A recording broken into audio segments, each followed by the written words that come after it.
जय माता दी दोस्तों, धर्म साधना में आपका बहुत बहुत स्वागत है। माँ भगवती दुर्गा की कृपा आप और आपके पूरे परिवार पर सदैव बनी रहे। दोस्तों, आज हम बात करने वाले हैं एकादशी व्रत के बारे में। एकादशी व्रत का महत्व क्या है और एकादशी व्रत के दिन बहुत सारी चीज़ें वर्जित होती हैं जिन्हें ग्रहण नहीं करना चाहिए। उसमें से एक जो है वस्तु वो है चावल। चावल एकादशी के व्रत में भूल से भी ग्रहण नहीं करना चाहिए। एकादशी वाले दिन, क्योंकि जो लोग व्रत नहीं करते हैं उन लोगों को भी चावल का ग्रहण एकादशी के दिन नहीं किया जाता है, और जो लोग व्रत करते हैं वो दशमी से ही चावल का त्याग कर देते हैं। ऐसा क्यों होता है, आज इस वीडियो में इस बारे में बात करेंगे।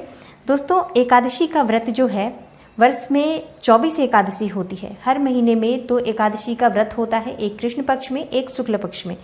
और जिस वर्ष में मलमास लग जाता है उस वर्ष में इनकी संख्या बढ़ जाती है। जैसे हर साल 24 एकादशी होती है, लेकिन जिस वर्ष में मलमास लगता है उस वर्ष में एकादशी जो है वो कुल 26 हो जाती है।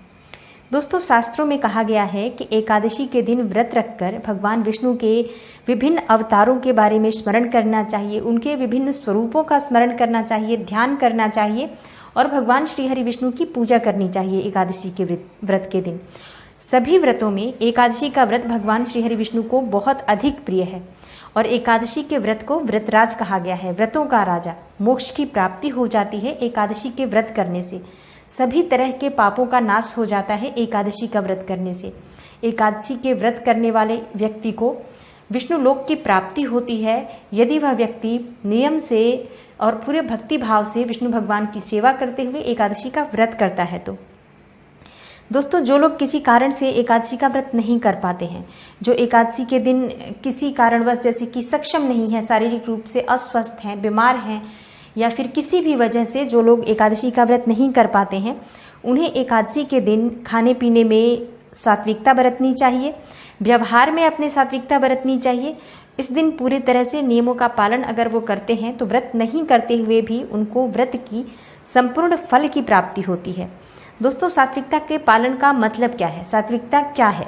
सात्विकता के पालन का मतलब है कि एकादशी का जो व्रत होता है उस दिन बहुत सारी चीज़ें वर्जित मानी गई हैं। जैसे लहसुन प्याज का सेवन नहीं करना चाहिए, मांस मदिरा का सेवन इस दिन नहीं करना चाहिए, झूठ नहीं बोलना चाहिए, किसी की निंदा नहीं करनी चाहिए, ब्रह्मचर्य का पालन करना चाहिए और भगवान श्री हरि विष्णु का पूरे समय पूरे एकादशी के दिन स्मरण करते हुए बिताना चाहिए। रात्रि में हो सके तो जागरण करना चाहिए यथासंभव और श्री हरि विष्णु के गुणगान करते हुए इस व्रत का पालन करना चाहिए। अगर इन नियमों का पालन आप करते हैं और इसके साथ ही आपको इस दिन चावल खाना वर्जित है, तो अगर आपका व्रत नहीं है और आप चावल नहीं खाते हैं, चावल को त्याग करते हैं उस दिन, तो आपके जो एकादशी का व्रत है उसके पुण्य फल के बराबर ही प्राप्ति होती है। अगर आप व्रत नहीं करते हैं तब भी आपको श्री हरि विष्णु की कृपा प्राप्त होती है। दोस्तों, चावल क्यों नहीं खाया जाता इस बारे में आगे बात करेंगे। वर्ष की 24 एकादशी होती है और 24 एकादशी में ही ये वर्जित है कि आपको चावल ग्रहण नहीं करना है। तो ऐसा माना गया है कि इस दिन चावल खाने से जो भी व्यक्ति चावल ग्रहण करता है उस प्राणी को रेंगने वाले जीव की योनि में जन्म मिलता है। अगले जन्म में वो व्यक्ति रेंगने वाले प्राणी के रूप में जन्म लेता है। किंतु द्वादशी के दिन अगर आपने चावल खा लिया तो इस योनि से आपको मुक्ति मिल जाती है। दोस्तों, एकादशी के विषय में ऐसा शास्त्रों में कहा गया है कि इस व्रत के समान कोई दूसरा व्रत नहीं है। और जैसे कि न विवेक समो बंधुर नैकादश्याम परम व्रत, मतलब ना विवेक के समान कोई बंधु है और ना ही कोई एकादशी के समान व्रत है। 5 ज्ञानेंद्रियां होती हैं और 5 कर्मेंद्रियां होती हैं मनुष्य की, और एक इसका मन होता है। और इन 11 को जो अपने वश में कर ले, जो साध ले, वो व्यक्ति एकादशी के समान पवित्र और दिव्य हो जाता है। दोस्तों, एकादशी जो है भगवान श्री हरि विष्णु का स्वरूप है। भगवान श्री हरि विष्णु का जगत गुरु है भगवान श्री हरि विष्णु, और उनके स्वरूप में ही एकादशी को पवित्र माना गया है। और चावल का संबंध जल से है और वहीं जल का संबंध जो है चंद्रमा से है। 5 ज्ञानेंद्रियां, 5 कर्मेंद्रियां, और इन सब पर मन का ही अधिकार होता है। मन ही इन सबको नियंत्रित कर सकता है। मन ही जीवात्मा का चित्त जो है वो स्थिर करता है या अस्थिर करता है। मन और श्वेत रंग के स्वामी भी चंद्रमा ही हैं, जो कि स्वयं जल और रस और भावना के कारक हैं। इसलिए जल तत्व जो राशि के जातक होते हैं वो भावना प्रधान होते हैं और अक्सर वो धोखा खाते हैं। अक्सर उन्हें लोग बेवकूफ़ बना लेते हैं, उन्हें ठग लेते हैं, क्योंकि वो बहुत इमोशनल होते हैं। इस वजह से वो जल्दी ही किसी की बातों में आ जाते हैं। एकादशी के दिन शरीर में जल की मात्रा जितनी कम रहेगी, व्रत पूरा करने में उतनी ही अधिक सात्विकता रहेगी। इसलिए एकादशी के दिन चावल खाने को वर्जित है, क्योंकि चावल में जल की मात्रा अधिक होती है। चावल जब भी खाते हैं तो एक और चीज़ आप नोटिस करेंगे कि चावल खाने से आलस्य बढ़ता है। आलस्य बढ़ेगा तो निद्रा आती है, और एकादशी के व्रत में निद्रा वर्जित है। मतलब आप दिन के समय बिल्कुल भी सोना नहीं चाहिए। एकादशी के व्रत में हो सके तो रात्रि जागरण करते हुए एकादशी बितानी चाहिए, तो एकादशी का जो है वो संपूर्ण फल मिलता है। और चावल खाने से आलस्य बढ़ता है, निद्रा आती है, इस तरह से व्रत खंडित होता है। एक ये भी कारण है जिसकी वजह से एकादशी में चावल को जो है वर्जित माना गया है। दोस्तों, महाभारत काल में वेदों का विस्तार करने वाले भगवान व्यास जी ने पांडव पुत्र भीम को इसलिए निर्जला एकादशी करने का सुझाव दिया था। दोस्तों, नारद ने एकादशी का निर्जल व्रत किया था। देवर्षि नारद ने 1000 वर्ष तक एकादशी का निर्जल व्रत करके भगवान श्री हरि विष्णु की, नारायण की भक्ति प्राप्त की थी, और वैष्णवों के लिए तो ये व्रत बहुत ही उत्तम व्रत माना गया है। दोस्तों, चंद्रमा मन को अधिक चलायमान न कर पाए, चंचल न कर पाए, इसलिए व्रती जो है इस दिन चावल खाने से परहेज करते हैं। एक और पौराणिक कथा है कि माता शक्ति के क्रोध से भागते भागते भयभीत महर्षि मेधा ने अपने योग बल से शरीर छोड़ दिया और उनकी मेधा पृथ्वी में समा गई। वही मेधा जौ और चावल के रूप में उत्पन्न हुई।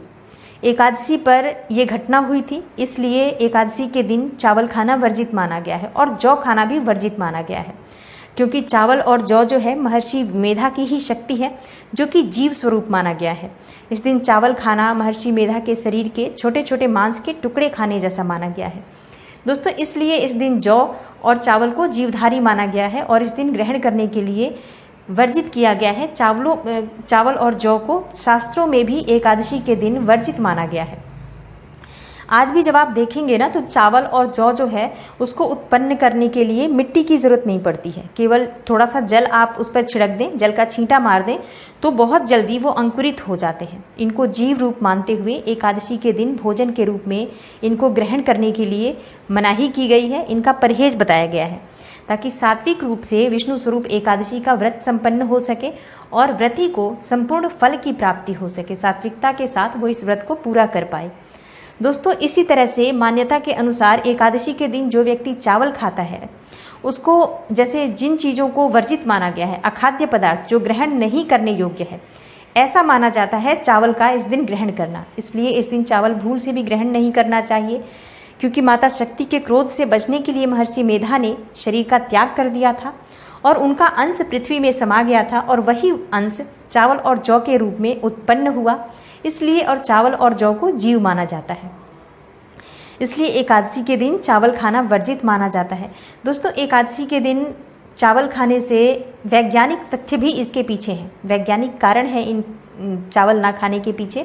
वैज्ञानिक कारण ये है कि चावल में जल तत्व की मात्रा अधिक होती है, जल पर चंद्रमा का प्रभाव अधिक पड़ता है, और चावल खाने से शरीर में जल की मात्रा बढ़ती है। इससे मन विचलित होता है, चंचल होता है, और मन के चंचल होने से व्रत के नियमों का पालन करने में बाधा आती है। एकादशी व्रत में मन का निग्रह और सात्विक भाव का पालन अति आवश्यक होता है। इसलिए एकादशी के दिन चावल से बनी चीज़ें या चावल नहीं खाना चाहिए, पूरी तरह से इनका त्याग करना चाहिए। दोस्तों, कई बार कुछ लोग ऐसा भी मानते हैं कि ये सब चीज़ें अंधविश्वास है, इसे नहीं मानना चाहिए, लेकिन ये चीज़ें मानने योग्य हैं। अगर कुछ भी हमारे शास्त्रों में लिखा हुआ है तो वो हमारी भलाई के लिए लिखा हुआ है, और इसका ज़रूर कोई ना कोई रीज़न होता है, कोई ना कोई कारण होता है, जो हमारे शास्त्रों में हमारे ऋषि मुनियों ने हमारी भलाई के लिए ही हर बात बता रखी है। हमें इन नियमों का पालन करना चाहिए ताकि हमें संपूर्ण रूप से एकादशी व्रत का फल प्राप्त हो सके। और जिस तरह से बताया गया है कि एकादशी का व्रत जो है वो सभी व्रतों में श्रेष्ठ माना गया है, व्रतराज माना गया है। अगर इस व्रत को नियम पूर्वक कोई भी पालन करता है, या इस व्रत के दिन अगर आप व्रत नहीं करते हैं और फिर भी इस व्रत के नियमों का आप सिर्फ पालन कर लेते हैं, तो भी आपको संपूर्ण एकादशी फल की प्राप्ति हो जाती है। उम्मीद करती हूँ आज की ये जानकारी आपको ज़रूर पसंद आई होगी। दोस्तों, वीडियो अच्छी लगी हो तो वीडियो को लाइक कर दें, शेयर कर दें अपने फैमिली, फ्रेंड्स और सभी रिश्तेदारों के साथ, और चैनल को सब्सक्राइब करें। कनेक्टेड रहने के लिए बेल आइकन को प्रेस कर लें। इससे ये होगा कि जब भी मैं कोई नई वीडियो अपलोड करूं उसकी नोटिफिकेशन सबसे पहले आपको मिले। मैं मिलती हूं आपसे अगली वीडियो में किसी नई और महत्वपूर्ण जानकारी के साथ। तब तक के लिए नमस्कार। भगवान श्री हरि विष्णु की कृपा आप और आपके परिवार पर सदा बनी रहे।